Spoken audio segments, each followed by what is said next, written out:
because it is the latest and greatest and just because it is the newest phone doesn't mean it's necessarily the best iPhone, I guess, in every single category. All around, it probably is the best one, but there's a lot of things about the 12 Pro Max that really doesn't make me super happy. Now, if you don't even follow my channel at all, basically I just compare the iPhone 12 Pro Max against pretty much every single phone that's, a relative comparison, especially against its previous predecessors and all the iPhones before.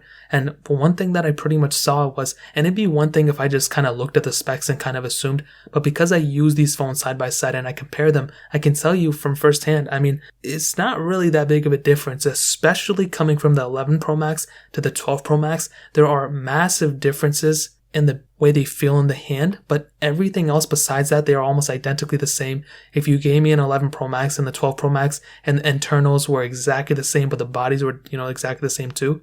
And if you gave me the 11 Pro Max and the 12 Pro Max and I wasn't feeling them, I just looked at the screens and tried to go side by side, I honestly would not be able to tell the difference. There's no features in the 12 Pro Max that make it a better deal or a better phone than the 11 Pro Max. There's nothing. The LiDAR sensor is something that probably nobody's going to use. And I'll be honest, like the build quality aspect, which was one thing that a lot of people were hyping up, I think it just makes the 12 Pro Max, it makes the bigger phone even harder to hold in the hand. And that is a huge thing to keep in mind when you're having a massive phone already like the 11 Pro Max. For a person like me who has probably smaller hands than the average person, I have to say it, I know, you're not going to be necessarily, going from an 11 Pro Max to the 12 Pro Max. If you're already thinking the 11 Pro Max is already a big phone, you're already going to feel like it's an even bigger phone with the 12 Pro Max. It's not only bigger in size, but because of the flat sides versus the curved sides, it makes it so much harder to hold in the hand. So they increased it from 6.5 to 6.7 inches, which if you like a bigger phone, then that's just even better for you. But do keep in mind, if you're struggling to hold an 11 Pro Max like I was, you're probably also going to struggle to hold something like a 12 Pro Max.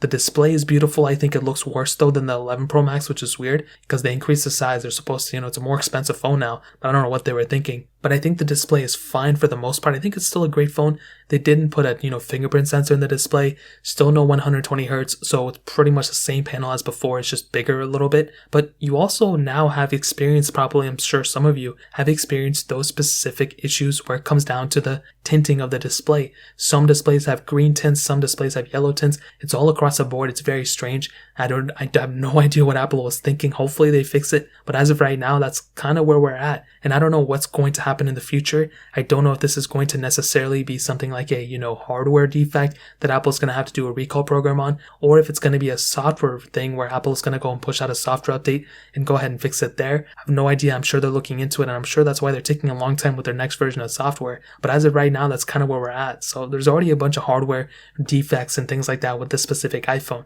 Now you have that standard lighting part on the bottom. You have the frosted glass back on the back, which is something I really do like. Then you have that triple camera setup with that LiDAR sensor up top. And